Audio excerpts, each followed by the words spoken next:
Olá, gente linda! Semana passada eu gravei um vídeo sobre mitos, verdades e curiosidades de nutrição, porém ele acabou ficando grande e eu não consegui responder as perguntas do Instagram. Então essa aqui vai ser a parte 2. Se você não conferiu o vídeo 1, eu vou deixar um card aqui. E agora eu vou responder as perguntinhas do Instagram de quem perguntou por lá. A Dani Cordeiro 123 perguntou: eu consigo emagrecer comendo normalmente, mas em pouca quantidade? Vamos lá, isso é uma pergunta meio polêmica, mas eu vou tentar explicar mais rapidinho pra vocês. O emagrecimento nada mais é do que um balanço negativo no corpo, ou seja, você tem que ter menos calorias do que você gasta, né? Então comer menos do que você gasta. Quando você tem você come mais do que você gasta, você tem um balanço positivo, ou seja, você aumenta de peso. Então, na teoria, se você comer menos em pouca quantidade, a mesma comida que você come agora, você teria um balanço diferente do que você tem usualmente. Então, se você não estiver ganhando peso agora, né, você vai estacionar, mas se você tiver um peso estacionado, você vai perder peso. Na teoria funciona assim. Porém, o nosso corpo não digere e não lida com as comidas da mesma maneira. Então eu sempre explico, uma vez tinha uma época que tinha uma foto que era uma maçã e um brigadeiro, e falava assim, os dois têm 80 calorias. Só que assim, o teu corpo vai lidar com a maçã diferente porque ela é anti-inflamatória. Ele vai lidar com o brigadeiro de uma maneira negativa porque ele é inflamatório, ele tem bastante gordura e bastante açúcar. Então, por exemplo, você comer 300 calorias de chocolate, pro teu corpo é ruim. Se você comer 300 calorias de abacate, pro teu corpo é bom. Então, como a gordura é uma coisa inflamatória, quanto mais comidas inflamatórias, o que são comidas inflamatórias? Excesso de condimento pronto, tipo assim, temperos prontos, né? Tipo aqueles caldos, enfim. Coisas com muito glutamato monossódico, que inclui esses caldos. Coisas industrializadas, principalmente. Coisas com muita gordura e muito açúcar de má qualidade. Então a gente sabe que são esses produtos meio prontos, né? Isso seriam mais inflamatórios. Mas quando o teu corpo lida com esse tipo de produto, ele vai lidar de maneira ruim. Então pode ser que por mais que você consuma em menor quantidade a sua alimentação, você não vai ter uma perda de peso tão efetiva se você transformar a sua alimentação em comida mais saudável, tá? A regra é comida de verdade, comida que você descasca e não desembala, tá? Se você comer esse tipo de comida, claro que você vai comer em menor quantidade, você vai perder peso, sim. Espero que tenha entendido essa resposta. Foi um pouco confusa, mas espero que foi. A Vanessa Menezes perguntou qual área da nutrição você indica. Eu pretendo cursar. Nutrição tem milhares de áreas, né? Fui um pouco exagerada no milhares, mas tem muitas áreas. E a que eu sou apaixonadérrima, que eu não posso falar, assim, é a minha paixão de vida, é a nutrição clínica. Tanto nutrição clínica de consultório, quanto nutrição clínica hospitalar. São as minhas áreas favoritas. Porém, teve várias pessoas na minha sala que na hora amavam nutrição clínica, quando conheceram o UAN, se apaixonaram também. Eu vou confessar que eu me surpreendi por UAN. O UAN é a Unidade de Alimentação e Nutrição, tá? A gente coloca pra UAN, que seria as cozinhas industriais ou restaurantes.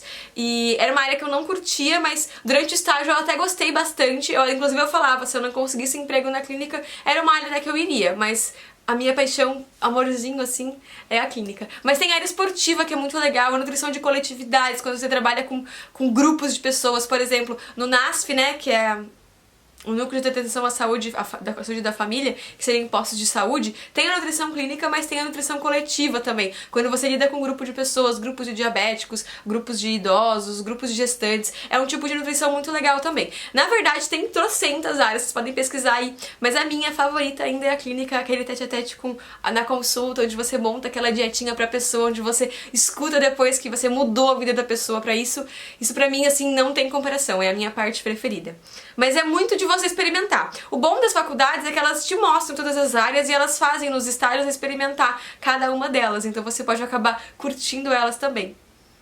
Na minha faculdade, que foi na Univale, eu tinha a opção de escolher um estágio opcional, né? Então são 4 estágios. Era a clínica, saúde pública, que era na unidade básica de saúde, clínica, que era num hospital, UAN, que era na cozinha industrial, e a opcional eu optei por nutrição infantil hospitalar. Então eu fui no hospital infantil, que também foi minha paixão. Então eu sempre peguei para essas áreas, mas tem muita gente que foi pra hotelaria, que amou hotelaria, então pra nutrição esportiva. As áreas são imensas e a faculdade te mostra elas, o que é o mais legal. A Ju SLM colocou: uma comida que todo mundo acha que faz bem, mas na verdade não faz. Essa pergunta é clássica e quando falo no consultório, as pessoas ficam até um pouco torradas, eu ia falar porque é torrada. Ficam até um pouco assustadas. Bolacha água e sal. Muita gente considera a bolacha água e sal a coisa mais saudável do mundo. Aí eles falam assim no café da manhã: ah, eu como só 6 bolachinhas água e sal, como se fosse arrasando. Gente, 1000 vezes comer um pão integral do que a bolacha água e sal. A bolacha água e sal, pra ela ser crocante, ela tem que ter gordura trans, tá? Existem pouquíssimas marcas, na verdade eu conheço só uma no mercado, que a bolacha não tem gordura trans, mas ela nem é tão crocante assim. Então, ela pode ser integral, ela pode ser o que for, mas ela vai ter gordura vegetal hidrogenada, óleo de palma, gordura hidrogenada, de alguma maneira nos ingredientes, pra ela ficar crocante daquele jeito. Aquela crocância não é natural. Então, a bolacha água e sal, ela não é saudável. 1000 vezes um pão do que a bolacha água e sal. Mas muita gente considera ela como saudável por ela ser sequinha, enfim. Outra coisa que muita gente confunde, torrada com pão. Gente, torrada e pão é a mesma coisa, tá? A torrada é o pão torrado, ele só vai estar crocante, mas caloricamente ele vai estar igual. Então não adianta você substituir um pão por uma torrada e comer a mesma quantidade. Inclusive, a torrada, por ser menorzinha, às vezes você come a mais, então isso é pior também.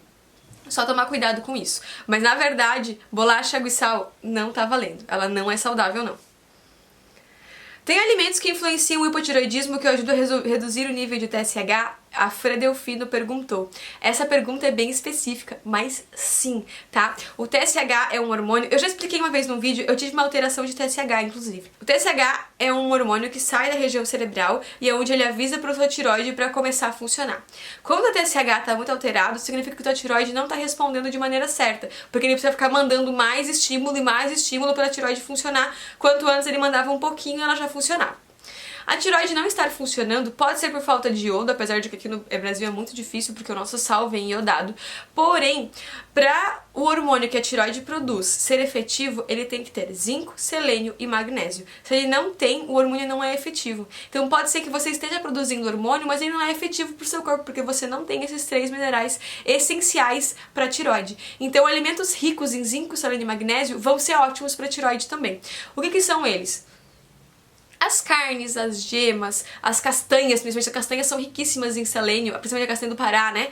Até em zinco. Então, são alimentos ricos nesses 3 elementos que vão ser benéficos para a tireoide e para o TSH.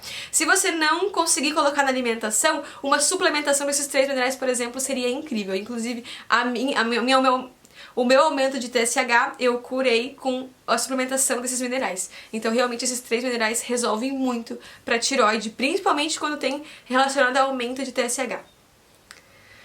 A DR Reispa, não sei o seu nome, desculpa, mas um beijo, perguntou: dieta low carb ajuda a perder gordura abdominal? Eu fiz um vídeo só falando sobre low carb, eu vou deixar um card aqui se você quiser conferir lá, bem legal. Qual que é a dica? A low carb, ela pode desacelerar seu metabolismo, então ela feita no dia inteiro, eu não curto muito. Porém, eu já testei em consultório, já testei em mim, e eu sei que meio que funciona, tem uma explicação científica.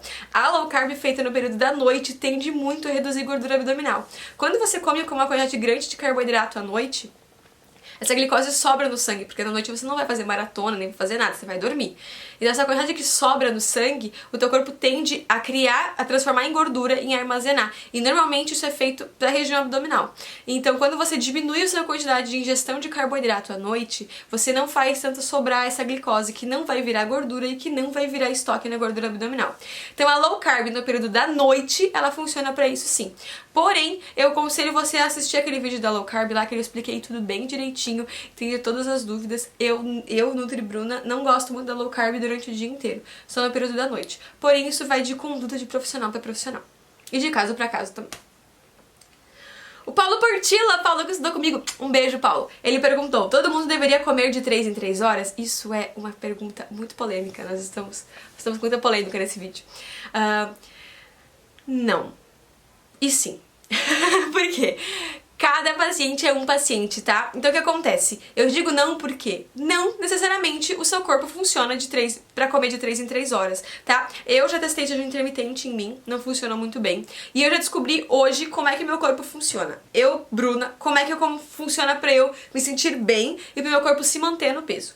Tomo café da manhã quando eu tenho fome. Então eu acordo, espero um pouquinho, normalmente dá em torno de 15, 20, no máximo meia hora, eu sinto fome e eu vou comer. Aí eu não acordo e vou direto comer. Eu espero meu corpo me dar o sinal que eu tenho fome. Tem pessoas que não têm essa fome matinal, então só vai ter fome pro meio-dia. Não tem problema nenhum, mas eu tava ficando muito mal, deixando eu comer só pro meio-dia. Então eu aconselho você perceber os sinais que teu corpo te manda. Depois eu percebo que eu tenho fome lá pelas 10 horas, às vezes 11 horas. Quando eu sinto fome às 11, eu como sim, mesmo sendo perto do meio-dia. Eu como uma fruta, meia fruta, 2 castanhas, qualquer coisa, pra eu sentir que meu estômago pediu comida, tô dando pra ele. Por exemplo, agora é 10h30, eu tô ficando com fome, eu vou comer depois que eu gravar esse vídeo. Depois disso, eu tenho fome meio-dia, almoço normal, e eu tenho fome logo depois do almoço. Por mais que eu coma bem, eu tenho fome lá pela 1h30, 2 horas. E daí eu como uma fruta ali. Depois a minha fome vai ser só às 6 da tarde. Então o meu corpo precisa desse lanche logo depois do almoço e eu vou ter fome de novo às 5h30, 6 horas da tarde. Eu não faço a pausa ali 3h30, 4 horas. Então essa pausa que as pessoas normais fazem, pessoas, né, que normalmente a gente faz pausa 3h30, 4 horas, essa fruta eu adianto ela pra colocar ela 1h30, 2 horas e depois eu só como às 6, normalmente já é meu jantar. Eu não faço mais um café e depois a janta, normalmente esse é meu jantar e depois eu não tenho mais fome. Porém, cada pessoa tem que avaliar o seu dia a dia. Tem gente que funciona super bem com jejum intermitente, tem gente que funciona super bem comendo de 3 em 3 horas, tem gente que funciona super bem comendo 5 refeições, tem gente que tem que comer 4 refeições, tem gente que faz 6 refeições, então depende muito, tem que ser avaliado de caso em caso. Por isso que eu sempre aconselho vocês procurar um profissional nutricionista para avaliar. Mas o que eu vejo no consultório? O jejum intermitente, ele até funciona, porém ele funciona num período pequeno. Inclusive comigo ele funcionou uma semana, depois ele não funcionou mais. Eu vou deixar aqui uns cards que eu fiz o teste, depois eu contei pra vocês mais sobre, enfim, vai ter bastante vídeo sobre isso.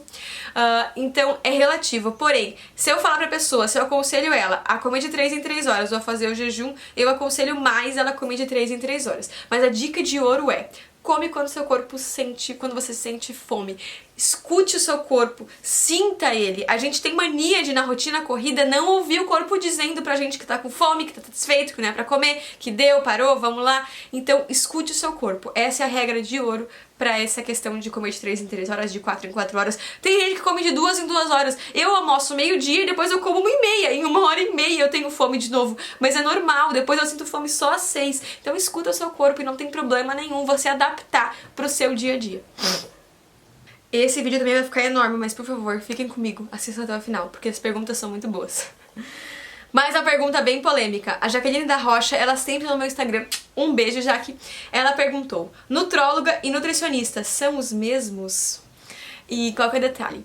Nutricionista é o profissional que trabalha com a dietoterapia. Então é a terapia na base da alimentação, na base da dieta. Ele é o único profissional habilitado a prescrever dietas. Se você foi em algum médico que te passou, coma de manhã uma maçã, depois... Eles podem dar orientações nutricionais. Eles podem dizer assim: olha, você está com colesterol alto, você tem que diminuir sua ingestão de carboidrato e de gordura saturada e trans. Isso ele pode falar. Ele não pode chegar pra você e falar assim: olha, você tem que comer de frutas no café da manhã, você tem que comer castanhas no lanche. Ele não pode indicar alimento, tá? Quem prescreve alimento é nutricionista. Médico não pode fazer isso, tá fora da alçada deles. Mesmo o nutrólogo. O nutrólogo é um médico que ele vai estar habilitado pela nutrologia a avaliar a condição nutricional das pessoas também. Então, por exemplo, ele pode diagnosticar se a pessoa tem obesidade ou não, ele pode diagnosticar alguma síndrome metabólica, alguma coisa de metabolismo, ele pode fazer reposição hormonal, ele pode prescrever vitaminas, minerais e ele pode prescrever medicamentos também. O nutricionista não pode prescrever medicamentos. Nós podemos prescrever fitoterápicos se você tiver habilitação em fitoterapia, que são os medicamentos à base de planta, que você prescreve, manda manipular ou até compra pronto, enfim.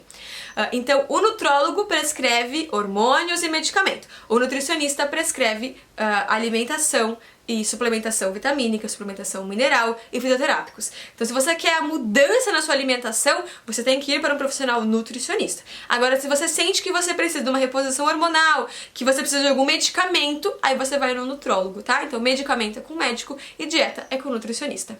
Fechou? A Samara Galvão, que ela foi secretária da minha clínica por um tempão. Um beijo, sua linda, te adoro. E ela perguntou, ela tem uma filha maravilhosa, tá? Meu Deus, que bebê mais lindo. Parabéns pela sua menina. Ela colocou: o que eu acho do método de introdução alimentar BLW? BLW ou BWL, depende da tradução que você for utilizar. Ele é um método onde você, ao invés de amassar o papinha da criança e dar pra ela na colher, tudo liquidificado, tudo em forma de purê, e você alimentando ela, a criança recebe alimentação pra ela se alimentar sozinha. Então, por exemplo, você serve a cenoura em palitinhos, brócolis com uma florzinha pra eles pegarem e comerem. A criança tem mais autonomia sobre a alimentação dela. Eu acho que é incrível esse método, porém ele demanda muita dedicação. Então ele é muito mais chato de aplicar, tá? Porém ele é incrível, porque a criança descobre alimentação, ela descobre texturas, ela já começa com alimentação livre, ela não começa com alimentação pastosa. Então normalmente às vezes as crianças têm dificuldade de comer outras coisas, porque elas estão acostumadas a tudo ser papinha, tudo ser pastosinho, e daí só comer purê, e depois a do BWL não, ela já sente a diferença, come coisas mais crocantes. Como é que a gente faz pra criança não engasgar, né? Todo mundo fala, meu Deus, como é que ela não engasga? O brócolis, por exemplo, ela não vai ter força de morder o talo do brócolis, então ela vai comer só os floretes, que é uma coisa pequenininha, molinha, que engole tranquilo. Tudo que for servido para criança tem que ser comprido. Então, por exemplo, nunca vai se dar uma uva picada assim. Você vai picar a uva assim, em palitinhos de uva. Por quê? A criança colocou a uva na boca, ela vai engolir. Se caso ela se engasgue, ela vai... E quando ela faz o que é palito... entra. Então ela vai engolir de qualquer jeito, tá? Então é uma coisa que não tem perigo, se você fizer do jeito certo. A criança vai fazer esse movimento e daí vai acabar engolindo sem ficar entalado aqui. Então não pode ser nada muito grande, ou é muito grande pra ela não conseguir tirar pedaço, como ela não tem dentes ainda, ou tem muito poucos dentes, ela demora pra conseguir arrancar pedaços, né? Ou ele vai ser de comprido pra poder descer tranquilo. Mas é legal vocês pesquisarem sobre isso, é um método que eu podia ficar falando aqui 3, 4, 5 mil vídeos sobre isso, ele é um método muito legal. Se quiserem que eu traga mais sobre isso, comentem aqui embaixo que eu vou trazer um vídeo só sobre esse método, mas eu acho ele realmente incrível, ele deixa a criança na autonomia e é muito mais fácil essa criança comer de tudo do que se ela for alimentada por papinha. Não significa que a papinha tá errada, tá? Ele é só um novo método, então, que veio pra nutrição, pra introdução alimentar das crianças.